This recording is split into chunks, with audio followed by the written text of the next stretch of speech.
Sa muli, magandang umaga sa lahat. Ayan. Nauunawaan ng bakas ang tinalakay ni Ginoong Melon? Mabuti naman kung ganon. At dahil tapos na tayo sa panitikang pasalindila, sa punto ito ay dumako naman tayo sa panitikang pasalintroniko. Sa makabagong panahon, class, kasabay ng mabilis na pag-unlad ng teknolohiya ay nagbago rin ang paraan ng pagpapahayag ng panitikan. Mula sa tradisyonal na pagsulat sa papel ay lumipat ito sa digital na anyo na sa kasalukuyan ay tinatawag natin panitikang pasalintroniko. Ano nga ba ito? Maaari bang basahin ng sabay-sabay ang kahulugan ng panitikang pasalintroniko? Ayan, maraming salamat. Ang panitikang pasalintroniko, class, ito ay tumutukoy sa paglikha, paglimbag at pagbabahagi ng mga panitikan gamit ang mga elektronikong kagamitan kagaya na lamang ng cellphone, computer, internet at iba pang mga online platforms. At patunay lamang ito na ang sining ng panitikan ay hindi naluluma, pagkus ito ay umaayon sa panahon. At ngayon, class, may mga katangian ang panitikang pasalintroniko. Maaari mo bang basahin Ginoong Diego ng unang katangian? Yan, maraming salamat. Binibining ka tubis dahil parang abala ko dyan, maaari ka bang magbigay ng iyong ideya kung bakit ang paggamit ng teknolohiya ay isa sa mga katangian ng panitikang pasalintroniko? Ayun, maraming salamat sa pagbabahagi. Ang panitikang pasalintroniko, class, ang isa sa mga katangian nito ay ang paggamit ng teknolohiya sapagkat ito ay makikita natin sa mga ito ay mababasa natin digital. Kaya ang mga ginagamit nito ay mga elektronikong kagamitan kagaya lamang ng disk, recorder, computer, cellphones at iba pang mga elektronikong aparatos. At sapagkat layunin na panitikang pasalintroniko, class, ang mabilis at ang mas mabilis at mas malawakang pagpapalaganap ng panitikan sa pamamagitan ng mga makabagong kasangkapan. Kaya nauunawaan na ba ang unang katangian? Binibining ba niya? Mabuti naman kung gano'n. Ngayon ay dumako naman tayo sa pangalawang katangian.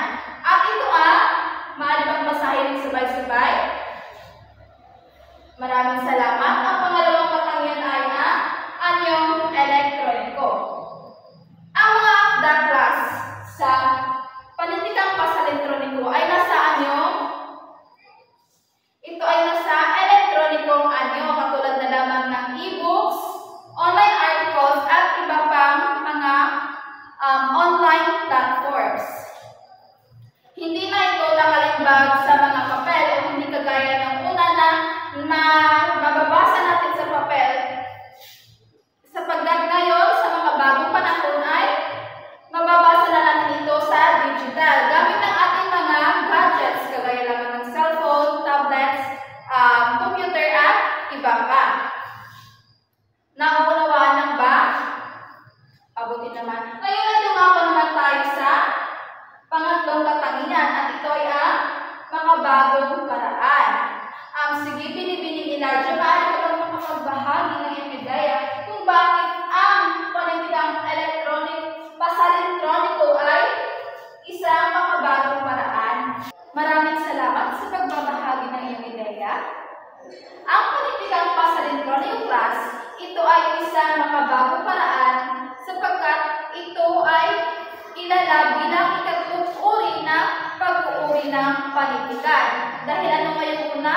Yun ay ang tradisyonal na pasalindila na kung saan ito ay ang paglilipat ng pagsuot ng panitikan o paglilipat sa pamamagitan ng bibig. At ang pangalawa ngayon, ang panitikang pasalinsulat kung saan ito ay ang paglilipat gamit ang kamay o gamit ang panulat. Kaya ang panitikang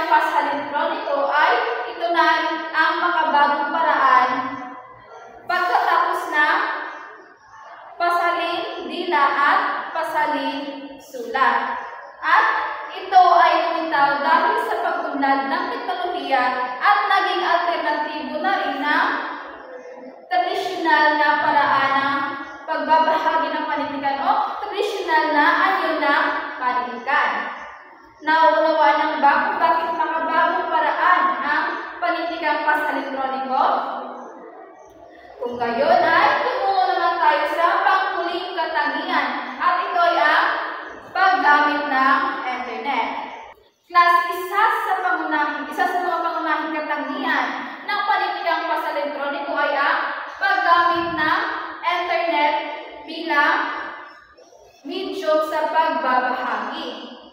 Halimbawa na lang ay ang paggamit ng blog, paggamit ng social media platforms, at iba pang mga online platforms na maaari kang makapagbahagi ng iyong mga akda o mga panitikan na iyong naisulat.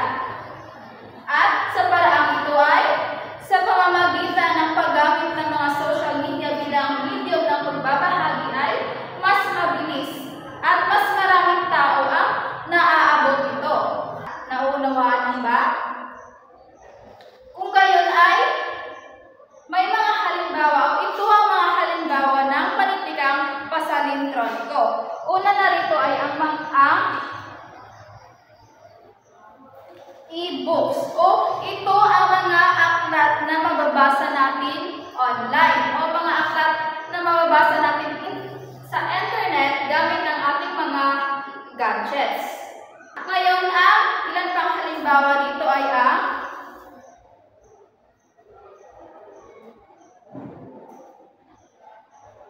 ang online articles, kung saan ito ang mga artikulong pampanitikan na ibinabahagi sa mga website o mga blog o mga news, mga article news na makikita natin sa internet. Katulad na lamang ng sa Facebook, habang nag-scroll tayo ay makikita tayo mga articles o hindi kaya sa Google at iba pang mga online platforms.